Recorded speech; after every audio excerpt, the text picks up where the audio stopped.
नमस्कार, मैं हूं संजय शर्मा। आप देख रहे हैं 4 PM दिल्ली। जबरदस्त बातचीत है दैनिक भास्कर के राजनीतिक संपादक केपी मलिक से। पूरी राजनीति का ताना बाना सामने ला दिया है। क्या सरकार डरेगी? राहुल गांधी के तेवरों से लगता है डर गई। चलते हैं सीधा केपी मलिक जी के पास, दैनिक भास्कर के राजनीतिक संपादक। उन्होंने विस्तार से बातचीत की है। 4 PM न्यूज नेटवर्क में बहुत बहुत स्वागत है आपका। हार्दिक अभिनंदन केपी मलिक साहब, सलाम। बहुत बहुत धन्यवाद संजय जी, आपको भी बहुत बहुत नमस्कार, आदाब। आज आपने जो है वो नेताजी वाली जैकेट पहनी है, मुझे देख के मुलायम सिंह जी की याद आ गई है। उनकी जैकेट कुछ ऐसी रहती थी, तो मुझे लग रहा है आज आप लखनऊ में, मुंबई में नहीं है। आपको वो ये लखनऊ का रंग है जी। नहीं, मैं बाकायदा मुंबई में ही हूँ।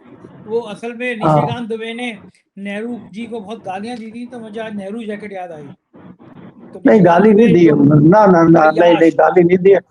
हाँ, अय्याश कहा है और उस पर देखिए, अब आपने यही से बहस शुरू कर दी है। उन्होंने नेहरू को अय्याश संसद में कहा है और स्पीकर को कोई दिक्कत नहीं है। और राहुल गांधी अगर इडियट का शब्द प्रयोग करते हैं, जो किसी से संबोधित भी नहीं कर रहे हो, किसी से जोड़ भी नहीं रहे इडियट को, उस पर स्पीकर को और पूरी भाजपा को, पूरी सरकार को आपत्ति हो जाती है। तो आप ये निशिकांत दुबे जी की विद्वत्ता पे सवाल खड़े मत करिए प्लीज। अच्छा बताइए कि नेहरू ने इनका बिगाड़ा क्या? डंडा लेके मोदी जी को सपने में नेहरू नेहरू नजर आते हैं। इन्होंने कभी डिस्कवरी ऑफ इंडिया पढ़ी नहीं है, नेहरू के योगदान को पढ़ा नहीं है। आज ये जो माल बेच रहे हैं, अगर नेहरू बनाते नहीं तो बेच नहीं पाते। ये जितने IIT है, जितने एम्स हैं, जितने बड़े कारखाने हैं, जिस देश में सुई नहीं बनती थी, उस देश को नेहरू ने कहाँ से कहाँ ला के खड़ा कर दिया।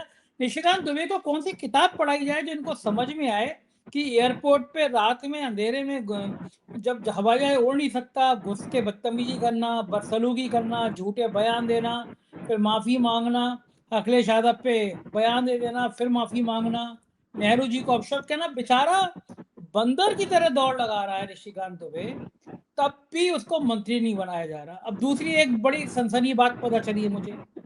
निशिकांत दुबे जी के एक भाई साहब हैं, मुंबई में रहते हैं, और मुझसे आज कोई कह रहा था कि ईडी के नाम पे बड़ा खेल हो रहा है। मैं बिल्कुल, मेरे पास सबूत नहीं है, निशिकांत जी मुकदमा मत कर देना मुझ पे।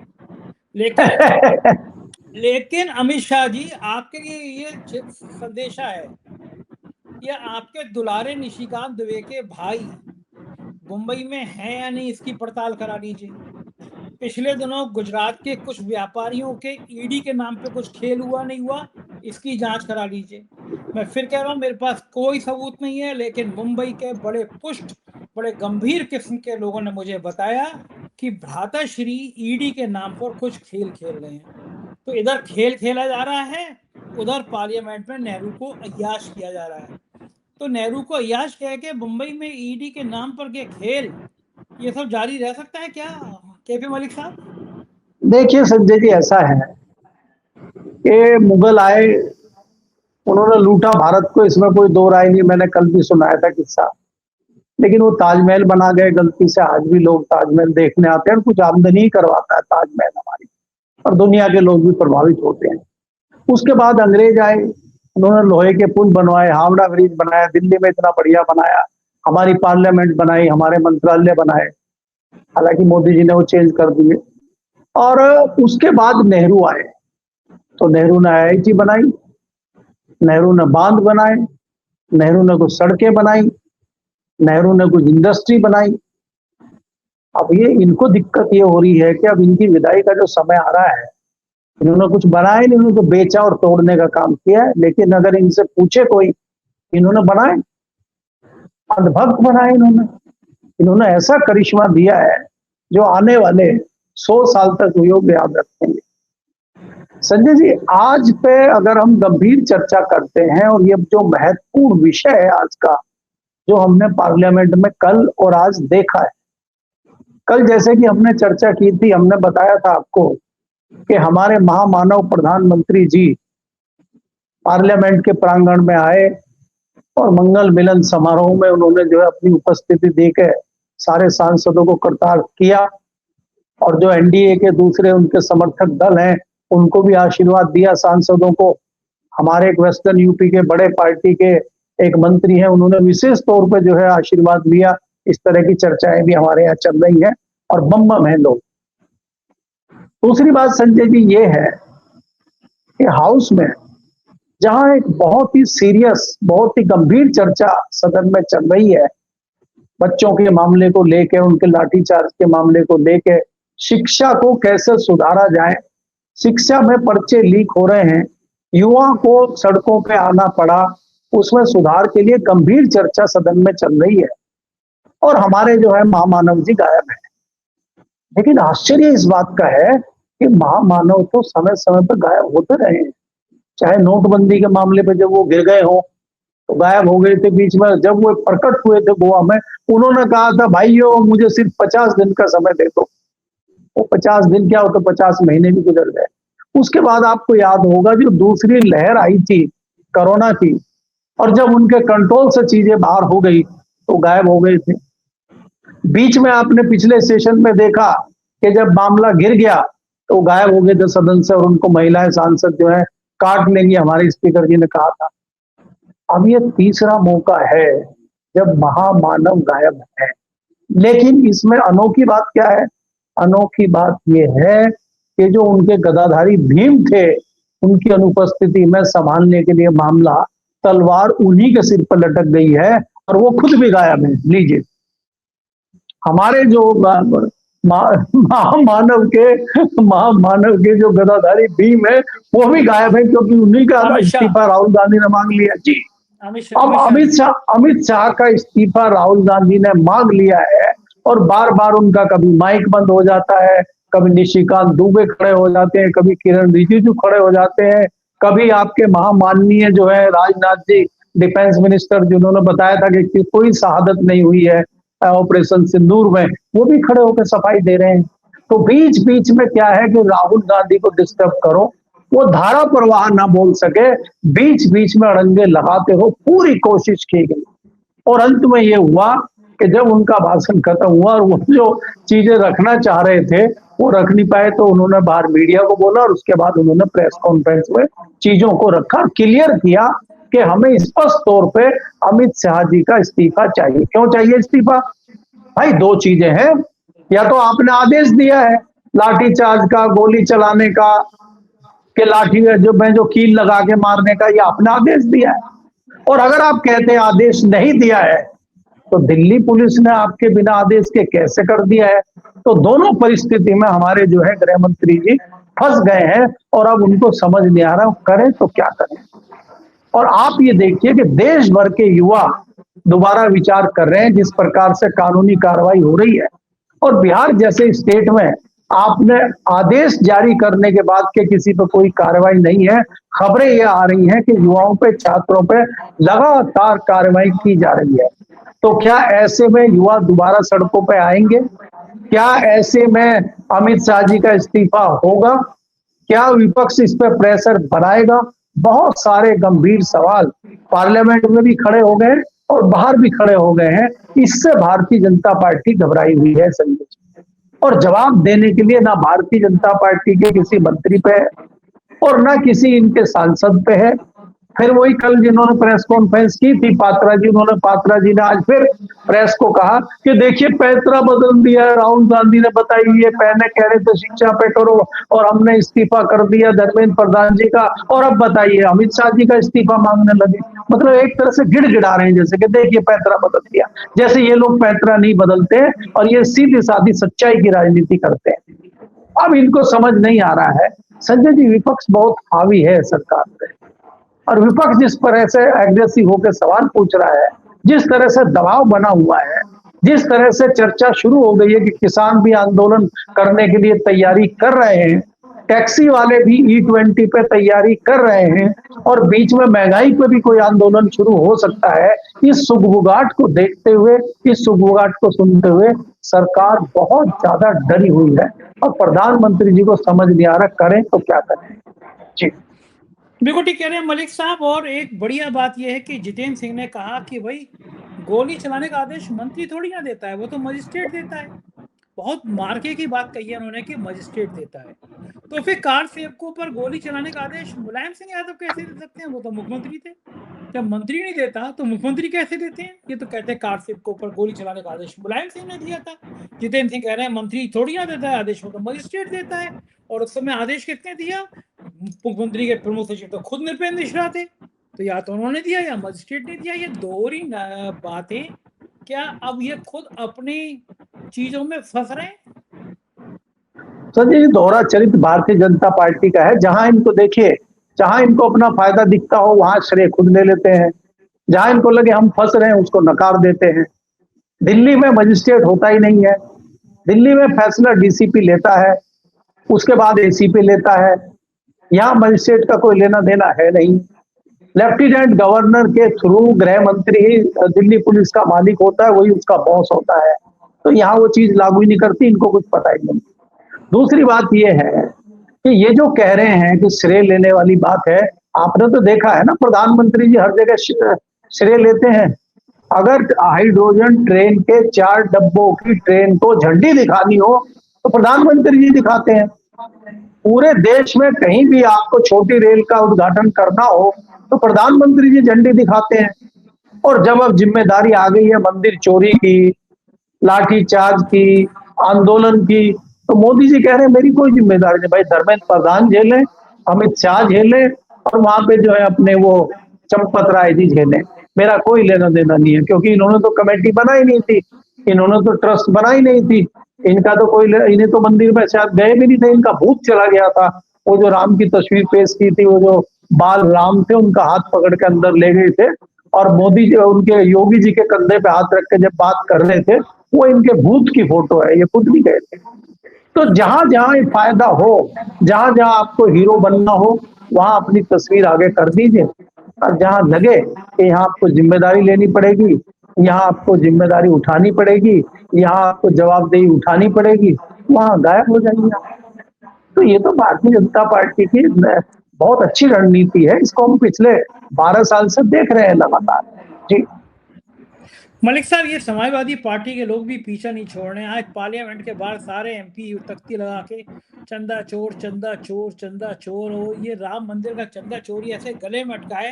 प्रधानमंत्री जी ने, लोग कहते हैं कि हल्का हल्का छात्र आंदोलन को बढ़ावा दिया था कि चंदा चोरी पीछे चला जाए, ये नहीं पता था कि ये आंदोलन गले में अटक जाएगा। लेकिन चंदा चोरी का मुद्दा क्या चुनाव तक खत्म हो पाएगा? चंपत राय अभी तक चंपत नहीं हुए हैं, वहीं पे हैं। एसआईटी बचाने की कोशिश कर रही है सबको, नृपेंद्र मिश्रा की गिरफ्तारी नहीं हुई है। आखिर राम मंदिर के चंदा चोरों को नहीं पकड़ पा रही है लोग, तो किसको पकड़ेंगे? नहीं संजय जी, देखिए राम मंदिर की चोरी का जो मुद्दा है, वो समाजवादी पार्टी के लिए विधानसभा चुनाव में ब्रह्मास्त्र सिद्ध होगा। और भारतीय जनता पार्टी को अगर बड़ा डेंट लगेगा तो वही मुद्दा वहां रहेगा। और आप अगर इस गलतफहमी में हैं कि चंपत राय जी अरेस्ट होंगे, चंपत राय जी जेल जाएंगे, तो ये भूल जाएंगे। देखिए एक चीज मैं संजय जी निश्चित रूप से कह सकता हूं, चंपत राय के भाई अभी भी बिजनौर जिले के चांदपुर में रहते हैं, उनकी परचून की दुकान है, तो वहां तो चोरी का माल गया नहीं है। अगर चंपत राय जी ने चोरी करके अपने घर माल दिया नहीं है, शादी उन्होंने की नहीं है, बच्चे उनके हैं नहीं, तो माल कहाँ गया? तो फिर माल तो कहीं और गया ना। या तो माल वो सांसदों को, विधायकों खरीदने में गया है, या वो फिर जो कार्यालय बने उनमें गया है। तो भाई चंपत राय जी अकेले क्यों फंसेंगे? फिर हम तो जाएंगे सनम, लेकिन आपको भी ले डूबेंगे। तो वो वाला जो उनका जुमला है, उससे ये डरे हुए हैं। ये आंच प्रधानमंत्री और गृह मंत्री तक पहुंचेगी अगर चंपत राय जाते हैं तो। धर्मेंद्र प्रधान राजनीतिक व्यक्ति हैं, धर्मेंद्र प्रधान केंद्रीय मंत्री थे, और धर्मेंद्र प्रधान को भी हटाया कोई ऐसे नहीं गया है कि डांट के प्रधानमंत्री ने डांट लगाई हो और हटा दिया हो, चलिए हटिए आपका कुर्सी खाली, ऐसे नहीं है। उनको पुचकारा गया है कि देखिए अभी आप हट जाइए, और जहां से आप हट रहे हैं उससे बड़ा ही आपको मिलेगा। और संजय जी, मुझे कोई आश्चर्य नहीं होगा कि आने वाले समय में उनको उड़ीसा का मुख्यमंत्री बना दिया जाए, आने वाले समय में उनको कोई बहुत दूसरा महत्वपूर्ण मंत्रालय दे दिया जाए, क्योंकि इनकी बेशर्मी की पराकाष्ठा कितनी है उसका अंदाजा आपको है। तो ये कुछ भी कर सकते हैं, ये बेशर्म लोग हैं। आप ये देखिए कि खाली एक शिक्षा मंत्री के बदलने से क्या बदल गया, क्या मिला छात्रों को, क्या हो गया इसमें? बात छात्रों ने भी मुझे लगता है कहीं ना कहीं गलती इसमें की है। और आज सुबुगाट हल्की सी ये भी संजय जी चली है कि ये जो 2 लड़के प्रवक्ता उनके थे और जो है मंत्री से बात करने गए, नड्डा से बात करने गए, जितेंद्र सिंह से बात करने गए, और इतनी जल्दी क्या हो गई थी कि वहीं तुरंत पत्र ज्वाइंट प्रेस कॉन्फ्रेंस कर दी, और जो भी पीछे से कान में नड्डा जी बता रहे ये बोलो, उधर से जितेंद्र सिंह कान में बोल रहे ये बोलो, इतनी क्या जल्दी थी? आपने क्यों नहीं कहा कि भाई हम जो है जंतर मंतर पे जाके और हमारे जो अध्यक्ष हैं दीप के जी उनसे बात करके, दूसरे सहयोगी दल है उनके भी तो थे ना, वहां पे एक लड़की धरना दे रही थी, वो भी आमरण अनशन पे थी, वो भी किसी ऐसा संगठन की है, तो हम इनसे चर्चा करेंगे और तब फैसला लेंगे। आपको बात ये हुई थी कि मंगलवार को आपको लिखित में दिया जाएगा, अभी तक आपको लिखित में नहीं मिला। तो आनंद फानंद में जिस प्रकार से ये आंदोलन खत्म किया गया है, इनकी विश्वसनीयता भी सवाल खड़े हो गए हैं। तो ये भी चर्चाएं चल रही है कि ये क्या मामला हुआ है। छात्र अभी शांत नहीं बैठा है संजय जी, और छात्रों के ऊपर लगातार चुपचाप कार्रवाई कर रही है पुलिस और प्रशासन। आज मेरी बेटी ने बताया, जैसे कि हमारी आपकी चर्चा हुई थी, मेरी बेटी ने ये कहा कि मेरे कई फ्रेंड्स को कॉल आ गए हैं और कई फ्रेंड्स को थाने बुलाया गया है। हमने कहा कैसे? बोला इन्होंने फ्री का वाईफाई यूज कर लिया और वाईफाई से उनका नेटवर्क और उनकी सारी चीजें पता लग गई। तो मैंने कहा तेरा क्या हुआ? बोला मैंने वाईफाई लिया ही नहीं, फ्री का आपने बताया कि फ्री की चीज लेनी नहीं है, तो मैंने अपने मोबाइल का डाटा यूज करा, इसलिए मेरा रिकॉर्ड कहीं आया नहीं। और मेरी जो फ्रेंड मेरे साथ गई थी उसमें एक लड़का भी था, 3 लड़कियां थी, सबके यहाँ पुलिस के फोन आ गए हैं और सबका ये किसी को मेल आ गया है, किसी को व्हाट्सएप आ गया है, किसी को फोन आ गया कि आपने ये किया है, आप थाने में तशरीफ ले जाए, किसी को फोन आ गया। तो आप ये देखिए कि ये बैठे नहीं है शांति से, ये उधर भी लगे हुए हैं। और चाहे बिहार हो, चाहे आपका बंगाल हो, चाहे आपका हिमाचल हो, चाहे दूसरा प्रदेश कोई भी हो, उत्तराखंड हो, यूपी हो, सब जगह उन लोगों को उठाया जा रहा है। आज कई पत्रकारों के फोन आए उत्तर प्रदेश से, वहां भी पुलिस ढूंढ रहे हैं उनको कि भाई आप धरने में गए थे क्या? बोला हाँ जी गया था। बोला क्यों गए थे? बोला मेरा बेटा था ना वहां, उसके साथ में गया था। बोला अच्छा ठीक है। इस लेवल पे आपकी स्क्रीनिंग पुलिस कर रही है, तो पुलिस लगी हुई है बिल्कुल। लेकिन आप ये देखिए कि आज एक खबर और आई है, जो सीआरपीएफ के डीजी हैं, उन्होंने कहा है कि भाई मैं जिम्मेदारी लेता हूं। देखिए आप समझ लीजिए कि कहां से कहां बात आ रही, जबकि उनका कोई लेना देना नहीं है, वो जिम्मेदारी ले रहे हैं।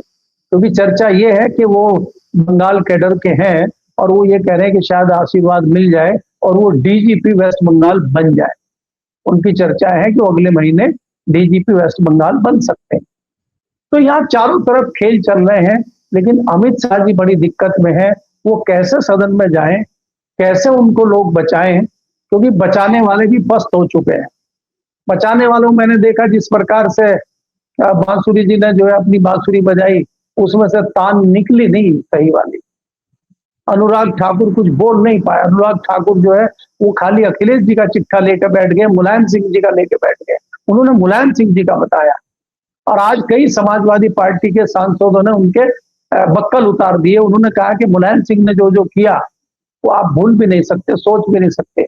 जिस सेना की आप बात कर रहे हैं और जिस मुलायम सिंह की आप बात कर रहे हैं, उसी ने सेना का सम्मान बढ़ाने का काम किया था।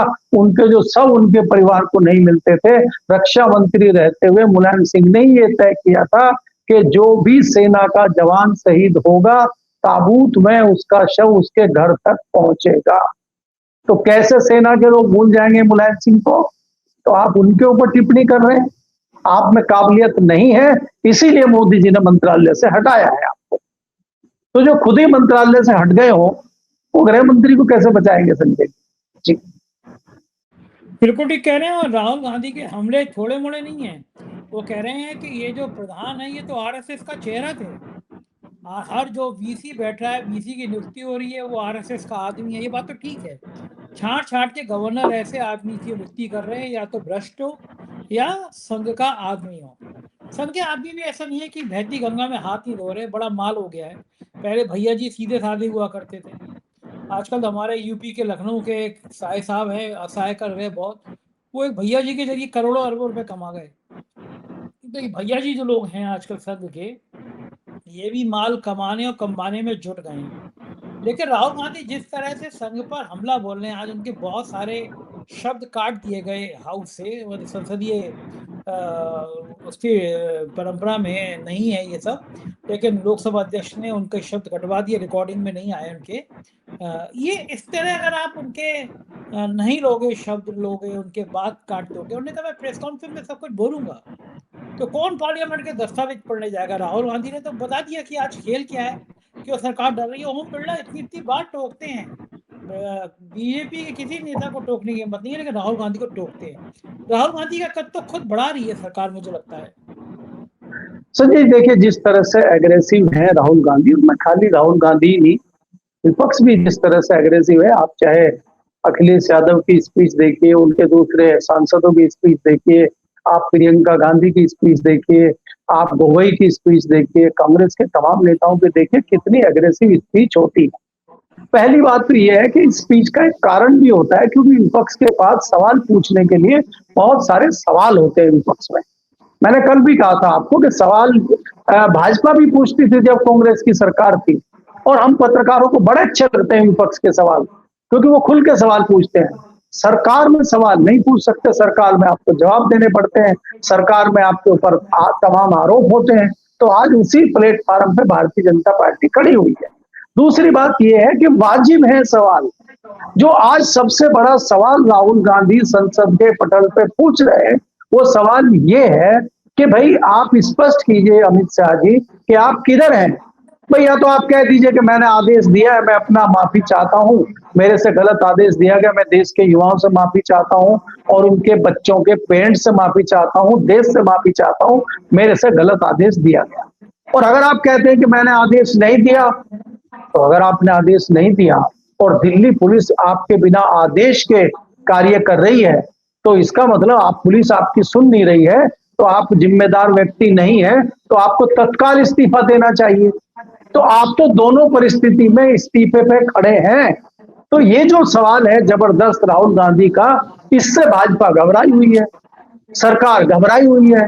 तो राहुल गांधी कंटिन्यू ना बोल पाए, उनका तारतम्य ना बना रहे, उस तारतम्य को तोड़ने के लिए बीच बीच में सरकार के क्रांतिकारी सांसद खड़े हो जाते हैं और उनको डिस्टर्ब किया जाता है, और रही सही कसर जो है वो स्पीकर साहब पूरी कर देते हैं। जैसा कि मैंने कहा, जब निशिकांत जी बता रहे हैं नेहरू की जो है वो नेहरू की चीजें बता रहे हैं, नेहरू का महिमा गान कर रहे हैं, तब स्पीकर जी मुस्कुरा रहे हैं। और जैसे ही इधर राहुल गांधी कुछ बोलने की बात करते हैं, तो फिर वो अमर्यादी संस्था शब्द, अमर्यादा, सभियों को शब्दों की मर्यादा रखिए, आसंदी का ख्याल रखिए, वो तमाम ज्ञान उनको देने लगते हैं। तो इसलिए राहुल गांधी ने कहा कि मुझे बोलने नहीं दिया जा रहा है। उन्होंने सदन के बाहर आके भी पत्रकारों से कहा, और उसके बाद उन्होंने प्रेस कॉन्फ्रेंस की, और प्रेस कॉन्फ्रेंस में उन्होंने दूध का दूध और पानी का पानी कर दिया। आप देखिए ना, हाउस आज इतनी जल्दी एडजन क्यों कर दिया? उसमें क्या दिक्कत थी? कल आप रात तक चला रहे हैं 11 बजे तक, आज आपने 3 बजे ही एडजन कर दिया। क्यों नहीं आए प्रधानमंत्री, गृह मंत्री? अब वो रात भर तैयारी करेंगे। मोदी जी जो मन की बात में जो लिखते हैं या लिखवाते हैं, तो वो टेलीप्रोम्प्टर तैयार किया जा रहा है, और उस पे जो है, क्योंकि पार्लियामेंट के अंदर तो टेलीप्रोम्प्टर लगा नहीं पाते, वो कागज पे लिख के लाते हैं। तो अभी ये हो रहा है कि भैया कैसे इतनी लंबी स्पीच दी जाए, क्या दिया जाए, कहीं गलती ना हो और राहुल गांधी और दूसरे विपक्ष के लोग मेरी हूटिंग ना कर दे, ऐसी कुछ तैयारी कीजिए। आज भी उनको रात भर नींद आने वाली नहीं है, तो तैयारी में लगे होंगे, क्योंकि अगर कल आते हैं और उनको कुछ बोलना है तो परिस्थितियां बहुत विकट हैं संजय जी, सरकार के लिए भी, प्रधानमंत्री के लिए भी और गृह मंत्री के लिए भी। जी बिल्कुल ठीक कह रहे हैं, हालात यही हैं। बहुत बहुत शुक्रिया मलिक साहब, आपने बातचीत की, थैंक यू। ये थे केपी मलिक जी, और आपने अगर पार्लियामेंट के भाषण सुने होंगे तो आप समझ गए होंगे कि ये सरकार कितनी डरी है, कितनी भयभीत है। इन नौजवानों ने पूरा सीन ही बदल दिया देश की राजनीति का। आपका क्या सोचना है? क्या मानते हैं आप मेरी बात को? कमेंट करके जरूर बताइएगा, चैनल को सब्सक्राइब करिएगा। शुक्रिया, थैंक यू।